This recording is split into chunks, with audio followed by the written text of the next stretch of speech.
Are you in the know about the risks of mixing substances such as weed and Benadryl? It's a topic that's been gaining attention, and for good reason. Today we're taking a deep dive into this, shedding light on the potential dangers that may lurk beneath the surface of this seemingly innocent combination.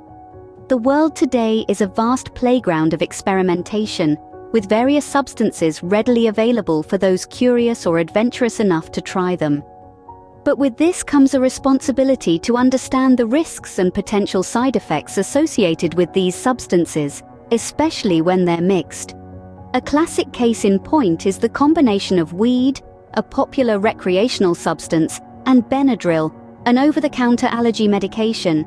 At first glance, this mix might seem harmless, but according to experts, the interaction between these two substances can intensify side effects and even lead to long-term damage.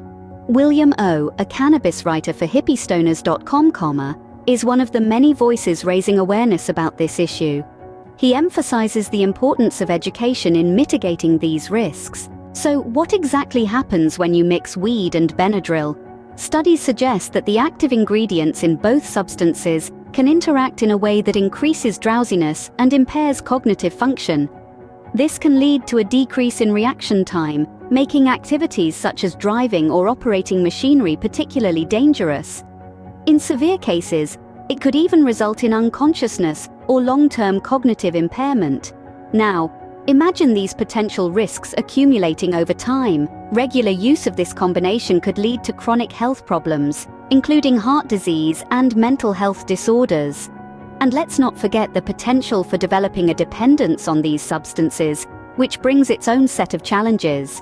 In conclusion, while it may be tempting to experiment with different substances, it's critical to be aware of the potential risks.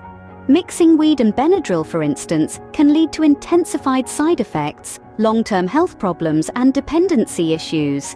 Remember, knowledge is power. Being informed about the potential dangers can help you make safer choices. So before you decide to mix any substances, take a moment to consider the potential effects. It's not just about the immediate high or relief, but also the long-term consequences for your health. That's our focus for today. Stay informed, make wise decisions, and above all, stay safe. Until next time, remember, your health is your wealth.